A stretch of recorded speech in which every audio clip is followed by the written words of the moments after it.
Hello everyone. तो आज हम पढ़ने वाले हैं स्केपुला पार्ट 2, जिसके अंदर हम कवर करेंगे अटैचमेंट्स और क्लिनिकल एनाटॉमी को। सबसे पहले अटैचमेंट की बात करते हैं जो सरफेसिस के साथ है। तो हमारे पास, अगर मैं बेसिक बोलूँ तो हमारे पास एक है वेंट्रल सरफेस और एक है डोर्सल सरफेस। तो जो वेंट्रल सरफेस है उधर हमने देखा था सब स्केपुलर फोसा। तो ये जो सब स्केपुलर फोसा है उसके साथ जो मसल अटैच्ड है उसका नाम है सब स्केपुलारिस। तो ये देखो, subscapularis muscle arises from the medial 2/3 of the subscapular fossa. तो यहाँ पे कुछ ऐसा दिखता है आपको, सब स्केपुलारिस। दूसरा देखते हैं सुप्रास्पाइनेटस। तो सुप्रास्पाइनेटस किधर होगा? सुप्रास्पाइनस फोसा में होगा, जो कि है हमारे डोर्सल साइड का ऊपर वाला स्मॉलर पार्ट। ठीक है, तो ये देखो, supraspinatus arises from the medial 2/3 of the supraspinous fossa including the upper surface of the spine. तो स्पाइन के अपर सरफेस पे भी ये थोड़ा सा प्रेजेंट होगा। ये देखो, तो ये है सुप्रास्पाइनेटस। जैसे सुप्रास्पाइनस फोसा था वैसा इंफ्रास्पाइनस फोसा होगा। ठीक है, उसमें जो मसल होगा उसका नाम होगा इंफ्रास्पाइनेटस। तो infraspinatus arises from the medial 2/3 of the infraspinous fossa including the lower surface of the spine. तो ये देखो, ये रहा इंफ्रास्पाइनेटस। ठीक है, अब बात करते हैं ऐसे मसल्स की जो बॉर्डर्स के साथ जुड़े हुए हैं। सबसे पहला है हमारे पास यहाँ पे दिया है इंफीरियर बेली ऑफ द ओमोहायोइड। तो एक मसल है ओमोहायोइड, तो उसके दो अटैचमेंट हो गए, वो आपको देख के ही पता चल रहे हैं कौन कौन से हो गए। एक होगा इन्फीरियर, एक होगा सुपीरियर। तो इन्फीरियर बेली वाला जो पार्ट है वो स्केपुला के साथ जुड़ता है, और जो सुपीरियर बेली वाला पार्ट है वो नाम से ही पता चल रहा है क्योंकि उसके अंदर हायोइड आ रहा है, तो हायोइड बोन से जुड़ता होगा। नाम ऐसा ओमो क्यों दिया है? क्योंकि ओमो वर्ड यूज किया जाता है स्केपुला में। ठीक है, तो inferior belly of the ओमोहायोइड arises from the upper border near the suprascapular notch. तो सुप्रास्केपुलर नॉच के पास ये हमें देखने को मिलता है। ये देखो, ये रही इसकी इंफीरियर बेली, ये आपको दिख रहा है इधर सुप्रास्केपुलर नॉच के पास, और आप सुपीरियर बेली को देख सकते हो हायोइड मसल के साथ। तो ये है ओमोहायोइड मसल। दूसरा हम देखते हैं ट्रांसवर्स स्केपुलर और suprascapular ligament bridges across the suprascapular notch and converts it into foramen which transmits the suprascapular nerve. The suprascapular vessels lie above the ligament. तो बहुत ही इंटरेस्टिंग चीज़ है ट्रांसवर्स स्केपुलर और suprascapular ligament bridge across the suprascapular notch. तो suprascapular notch को bridge करता है। तो suprascapular notch जो हमने ऐसी देखी थी तो उसको ये ब्रिज कर देगा। अगर इसको इसने ब्रिज कर दिया तो ये बन जाएगा foramen and converts it into a foramen which transmit the suprascapular nerve. तो अंदर से क्या पास होगा? अंदर से पास होगी नर्व। ऊपर से क्या पास होगी? ऊपर से पास होगी वेसल्स। तो ये देखिए, मैं आपको दिखाता हूँ। देखो, ये है नॉच, नॉच के ऊपर आपको ये दिख रहा है, ये जो दिख रहा है आपको ये है लिगामेंट, स्केपुलर लिगामेंट। ठीक है, इसके नीचे आप देख सकते हो, नीचे से क्या बोला था? नर्व पास हो रही, तो आपको यहाँ पे ये दिख रही है नर्व पास होती हुई। ठीक है, और ऊपर से इन्होंने क्या बोला था? इसके ऊपर से वेसल जाती है। तो ये देखो, इसके ऊपर से वेसल जा रही है। ठीक है, कुछ इस तरीके से ये दिखता है। देखो, मैं एक बार आपको जूम करके दिखा देता हूँ। देखिए, ये है ना, और ये है आपकी वेसल, और ये है लिगामेंट।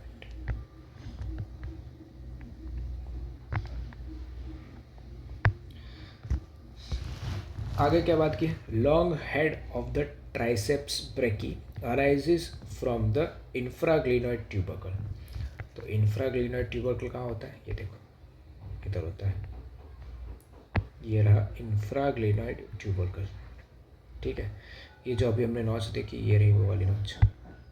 सुप्राक्लिनोइड किधर होता है, तो ये रहा सुप्राक्लिनोइड। ठीक है, क्या बोला इन्होंने ये बोला है कि जो लॉन्ग हेड है वो अराइज होता है इंफ्राक्लिनोइड ट्यूबरकल से। कहाँ है इंफ्राक्लिनोइड ट्यूबरकल, ये रहा, देखो ये रहा इंफ्राक्लिनोइड ट्यूबरकल। सातवां है हमारे पास teres minor. Teres minor arises by two slips from the upper two-thirds of the rough strip on the dorsal surface along the lateral border. Circumflex scapular artery lies between the two slips. ये देखो teres minor कहाँ पे है, तो teres minor आपका ये रहा, ये रहा टेरेस माइनर। ठीक है, कुछ इस प्रकार से दिखता है। अब ये जो टेरेस माइनर है ना, यहाँ पे वो एक ट्रायंगुलर एक स्पेस बनती है, इस ट्रायंगुलर स्पेस में वो एक बॉर्डर बनाता है। तो जो टेरेस माइनर है वो सुपीरियर बॉर्डर बनाता है, टेरेस माइनर सुपीरियर बॉर्डर बनाता है। इन्फीरियर बॉर्डर बनाता है टेरेस मेजर, और जो लेटरल बॉर्डर है वो बनाता है long head of the triceps brachy. ये ठीक है, इसकी वजह से क्या बनी, ट्रायंगुलर स्पेस बनी। और एक वेसल के एक आर्टरी की हमने बात की, वो कौन सी थी, सर्कमफ्लेक्स स्कैपुलर आर्टरी। तो ये देखो सर्कमफ्लेक्स स्कैपुलर आर्टरी यहाँ पे इन्होंने दिया है, लेकिन मैं आपको एक और डायग्राम से दिखा देता हूँ। देखो ये रही, ये है सर्कमफ्लेक्स स्कैपुलर आर्टरी।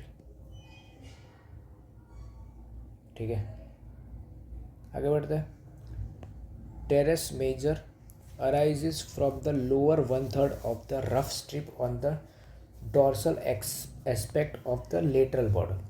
तो teres major, lateral border, dorsal side, 8th, ये देखो आसानी से आपको दिख रहा है, क्या दिया था, arises from the lower one-third of the rough strip on the dorsal aspect of the lateral border।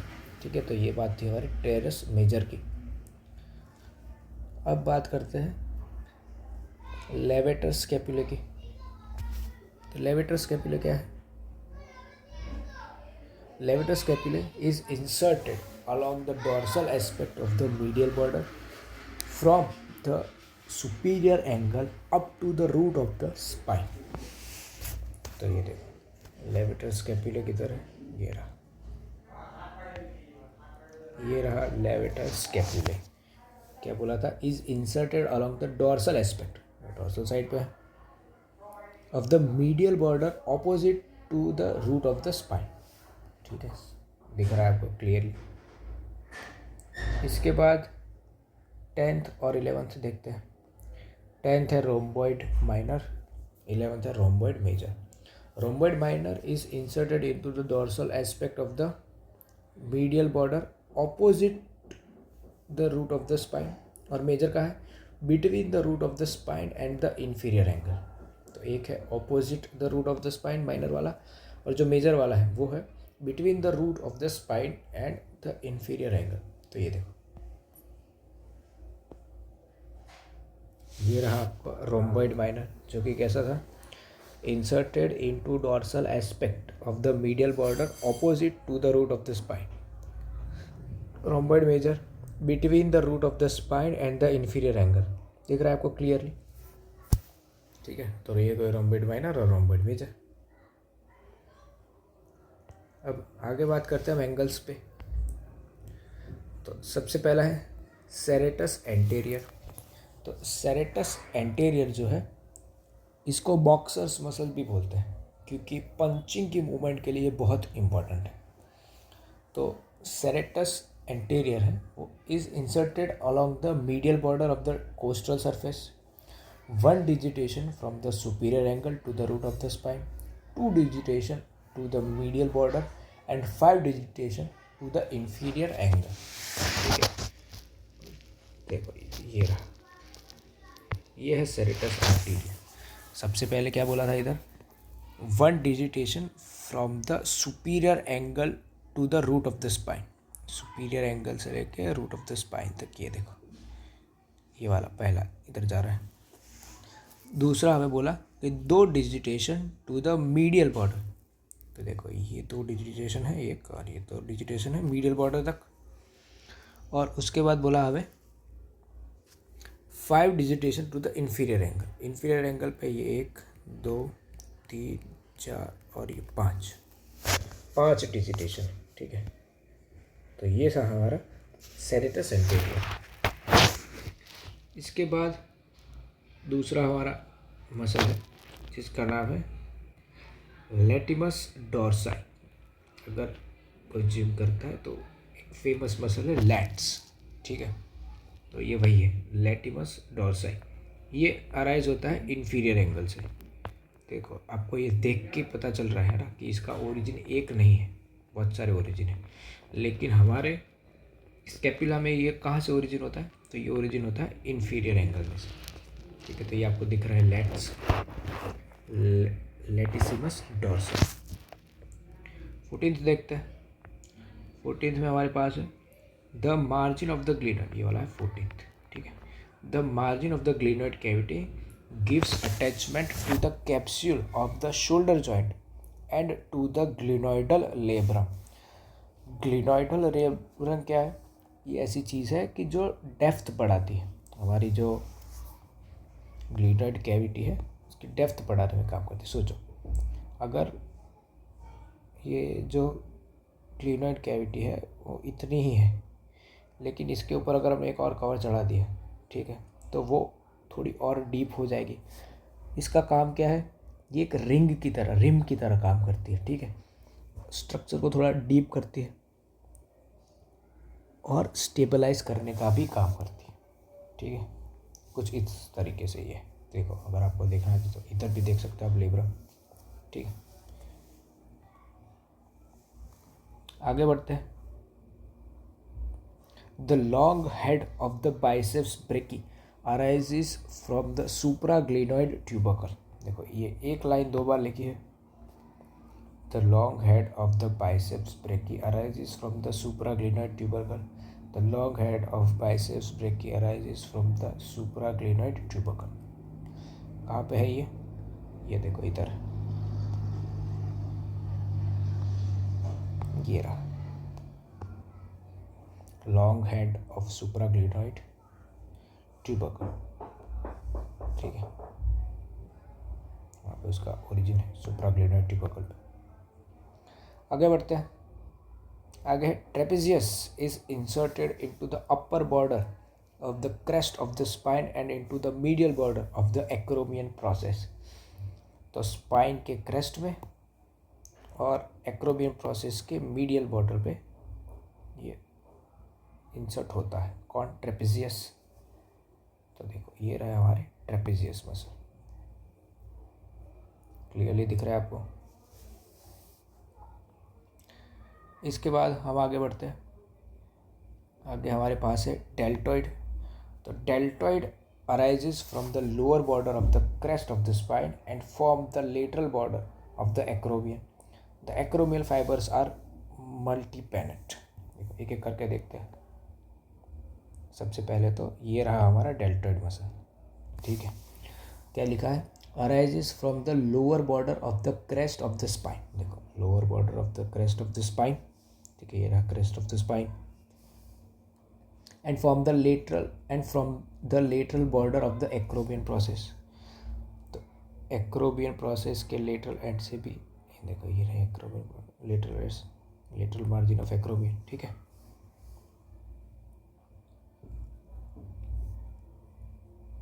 The acromial fibres are multipennate. तो देखो मल्टीपेनेट का मतलब क्या है कि muscle fibre arrangement where multiple rows of diagonal fibres converge on a central tendon. तो यहाँ पे आप देख सकते हो अच्छे से सब एक जगह पे जा रहे हैं। तो इसी की बात की है कि एक्रोमियन फाइबर्स आर मल्टीपेनेट। 18th की बात करते हैं। The margin of the facet for clavicle on the medial aspect of the acromion process gives the attachment to the capsule of the acromioclavicular joint. तो acromioclavicular joint, acromion plus clavicle कहाँ से जुड़ते होंगे? तो फैसेट होगा clavicle के लिए, कहाँ पे होगा? On the medial aspect of the acromion process. तो देखो एक्रोमियो क्लेविकुलर जॉइंट, ये रहा एक्रोमियो क्लेविकुलर जॉइंट, ठीक है, एक्रोमियो क्लेविकुलर जॉइंट। आगे बढ़ते हैं। Pectoralis minor is inserted into the medial border and superior surface of the coracoid process। अब बात कर रहे हैं coracoid processes की। तो पेक्टोरालिस माइनर देखो ये है, ये रहा पेक्टोरालिस माइनर मसल। देखो कहाँ पे इंसर्ट हो रहा है? कोराकोइड प्रोसेस में इंसर्ट हो रहा है। तो यही हमें लिख के दिया है कि pectoralis minor is inserted into the medial border and superior surface of the coracoid process. आगे बढ़ते हैं। आगे हमारे पास short head of biceps brachii arises from the lateral part of the tip of the coracoid process. ये दो, ये रहा शॉर्ट हेड। शॉर्ट हेड के बारे में क्या बोला है? Arises from the lateral part of the tip of the coracoid process. दिख रहा है, क्लियरली विजिबल है। The coracobrachialis arises from the medial part of the tip of the coracoid process. अब ये कोराकोब्रेकियालिस किधर है? तो देखो ये रहा, ये रहा कोराकोब्रेकियालिस, ठीक है। इसके बारे में क्या लिखा है? इसके बारे में ये लिखा है कि the कोराकोब्रेकियालिस arises from the medial part of the tip of the coracoid process, ठीक है। 21 देखते हैं। कोराकोइड 21 थोड़ी होता है, 21 देखते हैं। Coracohumeral ligament is attach to the root of the coracoid process. Coracohumeral हमें देखना है, तो ये रहा देखो कोराकोह्यूमरल लिगामेंट, ये वाला कहाँ जा रहा है? ये इधर जा रहा है। किधर है ये? कोराकोह्यूमरल लिगामेंट है attach to the root of the coracoid process. Coracoid process की रूट में ये है, ठीक है, कोराकोह्यूमरल लिगामेंट, ये वाला। Coracoclavicular ligament is attach to the coracoid process. अब कोराकोक्लेविकुलर लिगामेंट ये रहा, देखो कोराकोक्लेविकुलर लिगामेंट, इसमें कौन कौन आते हैं? एक होगा ट्रेपेजॉइड पार्ट और एक होगा कॉनॉइड पार्ट। तो जो ट्रेपेजॉइड पार्ट है उससे जुड़ेगा ट्रेपेजॉइड लिगामेंट, जो कॉनॉइड पार्ट है उससे जुड़ेगा कॉनॉइड लिगामेंट। तो क्या लिख के दिया है? यही लिख के दिया है, the trapezoid part on the superior aspect and the conoid part near the root, ठीक है। तो ये हमने देख लिया कोराकोक्लेविकुलर लिगामेंट। 23 है हमारे पास कोराको एक्रोमियल लिगामेंट। कहाँ जुड़ा है? देखो एक तो जुड़ा है lateral border of the coracoid process, एक तो कोराकोइड प्रोसेस के साथ जुड़ा है। दूसरा to the medial side of the tip of the acromion process. तो कोराको एक्रोमियल लिगामेंट, एक तो होगा कोराकोइड प्रोसेस, दूसरी होगी एक्रोमियन प्रोसेस। कहाँ पे दिया है हमें? देखो ये दिया हमें इधर, कोराको एक्रोमियल। तो ये जा रहा है इधर, ये देखो ये दिख रहा है, ये वाला ग्रीन वाला, ये ग्रीन वाला, ठीक है। क्या बोला है? एक lateral border of the coracoid process, ठीक है, कोराकोइड प्रोसेस की ये लेटरल साइड हो गई, और medial side of the tip of the acromion process, तो medial side of tip of the acromion process, ठीक है। तो ये हो गया हमारा कोराको एक्रोमियल लिगामेंट। अब लास्ट टॉपिक हमारा स्केपुला का, जो कि है क्लिनिकल एनाटॉमी। क्या दिया हमें? The paralysis of the serratus anterior causes winging of the scapula.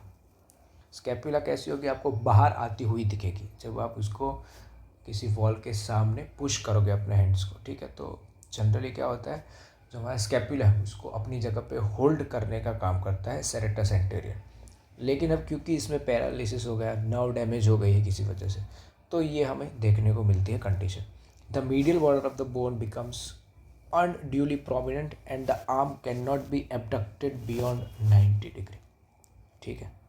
तो इसमें क्या होगा कि हाथ जो है वो 90 डिग्री से ज़्यादा एबडक्ट नहीं हो पाएगा। तो ये देखो, पहले तो मैं आपको ये दिखा देता हूँ, फिगर 2.11 या फिर 11। तो ये देखो, ये कुछ इस तरह से हो जाता है, prominent medial border of scapula. एक और वर्ड हमें आया था, वो था abducted, can not be abducted. तो देखो मैं आपको एबडक्शन भी दिखा देता हूँ। तो देखो, ये हाथ जो है, इसको यहाँ से यहाँ ले जाने को हम बोलते हैं एबडक्शन। तो हाथ यहाँ तक ही आ पाएगा, क्यों? क्योंकि क्या बोला है हमें, 90 डिग्री एंगल तक हो पाएगा। 90 डिग्री से ज़्यादा मतलब हाथ ऐसे ऐसे नहीं हो पाएगा, ठीक है। दूसरी हमें बात की है कि the scaphoid scapula is a developmental anomaly in which the medial border is concave. तो इसमें तो कुछ नहीं, मीडियल बॉर्डर जो है वो कॉन्केव हो जाती है। इसके अंदर ये होती है स्कैफोइड स्कैपुला के अंदर। आखिरी है स्प्रेंजल्स डिफॉर्मिटी। स्प्रेंजल्स डिफॉर्मिटी क्यों नाम दिया गया? क्योंकि ऑटो जी के स्प्रेंजल जर्मन सर्जन थे, उन्होंने 1891 में पेपर पब्लिश किया था और उन्होंने क्लियर डिस्क्रिप्शन दी थी इस कंडीशन की, इसीलिए इसको स्प्रेंजल्स डिफॉर्मिटी के नाम से जाना जाता है। In which scapula is situated higher in the back. तो it occurs due to the developmental failure of descent of the scapula and shoulder from the neck to its adult position. Adult में जहाँ पे normal नीचे होना चाहिए, नेक से नीचे होना चाहिए आपका स्कैपुला, वो नीचे ना होते हुए ऊपर ही रह जाता है, ठीक है। इसी को ही बोलते हैं स्प्रेंजल्स डिफॉर्मिटी, ठीक है। तो यहाँ पे हमारा स्कैपुला ख़त्म होता है। अब थोड़ा रिवाइज कर लेते हैं कि क्या क्या हमने देखा। तो स्कैपुला की सरफेसेस देखी, दो सरफेस देखी हमने, कोस्टल सरफेस देखी, एक डॉर्सल सरफेस देखी। कोस्टल सरफेस कैसी थी? कॉनकेव फॉरवर्ड थी। यहाँ पे अटैचमेंट थे subscapularis from medial two third and serratus anterior along the medial border and inferior angle. Dorsal surface पे स्पाइन जो होती है वो डिवाइड करती है supra and infraspinous fossa में। अटैचमेंट के नाम पे इधर क्या है? तो supraspinatus from supraspinous fossa and infraspinatus from infraspinous fossa. Teres minus teres major from lateral border and latissimus dorsi from inferior angle, ठीक है। तो सरफेस इसके बाद बॉर्डर की बात करते हैं। तो सुपीरियर बॉर्डर पे हमारे पास है सुप्रा स्कैपुलर नॉच, यहाँ पे होगा सुप्रा स्कैपुलर लिगामेंट। सुप्रा स्कैपुलर आर्टरी जो है वो इसके ऊपर से जाएगी और सुप्रा स्कैपुलर नर्व जो है उसके नीचे से जाएगी। इसके अलावा एक ओमोहाइड हमने देखा, इंफीरियर वैली उसकी अटैच होती है। मीडियल बॉर्डर में ऑन कोस्टल सरफेस है सेरेटस एंटीरियर और डॉर्सल सरफेस पे है लेवेटर स्कैपुले, रोम्बॉइड माइनर और रोम्बॉइड मेजर। लेटरल बॉर्डर पे हमारे पास है इंफ्राग्लिनॉइड ट्यूबरकल और अटैचमेंट है long head of triceps brachy. Angles की बात करें तो इंफीरियर एंगल जो है वो लाई करता है 7th रिब के पास। सुपीरियर एंगल है और लेटरल एंगल है। तो सुपीरियर एंगल पे है glenoid cavity, directs forward lateral या स्लाइटली अपवर्ड। अटैचमेंट की बात करें तो एक है ग्लिनॉइड लेब्रम और कैप्सूल ऑफ शोल्डर जॉइंट। सुप्रा ग्लिनॉइड ट्यूबरकल जिसके साथ जुड़ता है long head of biceps brachy. Process इसकी बात करें तो एक स्पाइन है, ट्राइंगुलर है, शेल्फ लाइक प्रोजेक्शन है, पोस्टीरियर बॉर्डर ऑफ स्पाइन, इसको हमने बोला क्रेस्ट। अटैचमेंट कौन कौन से स्पाइन में? तो एक है सुप्रास्पाइनेटस, एक है इंफ्रास्पाइनेटस, एक है ट्रेपेजियस और एक है डेल्टॉइड। एक्रोमीन प्रोसेस की अगर बात करें तो एक्सपांडेड प्लेट है, has medial and lateral borders and superior and inferior surfaces. Attachment है ट्रेपेजियस, डेल्टॉइड और कोराको acromial ligament. Coracoid process has ascending and horizontal parts. Attachment किसकी है? तो short head of biceps brachii and coracobrachialis, pectoralis minor और coracoclavicular, coracoacromial and coracohumeral ligament, ठीक है। तो ये था ओवरव्यू स्कैपुला का और हमने स्कैपुला को डिटेल में भी स्टडी कर लिया है, ठीक है, लाइव बाय लाइव। अब जो नेक्स्ट क्लास होगी उसके अंदर हम देखेंगे ह्यूमरस के बारे में।